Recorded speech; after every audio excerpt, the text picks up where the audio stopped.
சோத்துக்கே வழி இல்லாதவங்க தான் புது கார் எடுத்துட்டு போய் பூஜை போட போனாங்களா கோயிலுக்கு? ம்.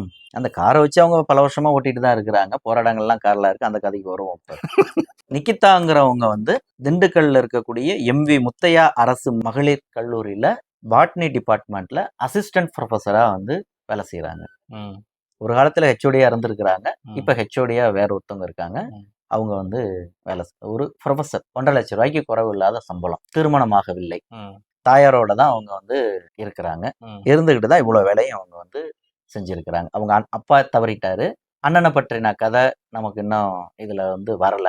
இந்த 2 கேரக்டர் தான் இதுல வந்துட்டு இருக்கிறாங்க. இப்ப நிகிதாவினுடைய பின்னணியை நம்ம வந்து பார்த்தோம் அப்படின்னா, இப்ப அந்த பண மோசடி புகார் சொன்னோம் இல்லையா? ஒரு ப்ரொஃபஸரு. இப்ப இருக்கிறது டிஎம்கே கவர்மெண்ட். ம். அவங்க சொன்னது, அப்ப இன்னைக்கு முதல்வரா இருக்கிறவர் துணை முதல்வரா துணை முதல்வர் இருந்தப்ப எனக்கு அந்த அதிகாரிய தெரியும். தெரியும். அப்படின்னு சொல்லி தான் பணம் வாங்குனாங்க. அப்படி இந்த சித்திரத்தை வச்சு உங்களுக்கு எப்படி தெரியுது?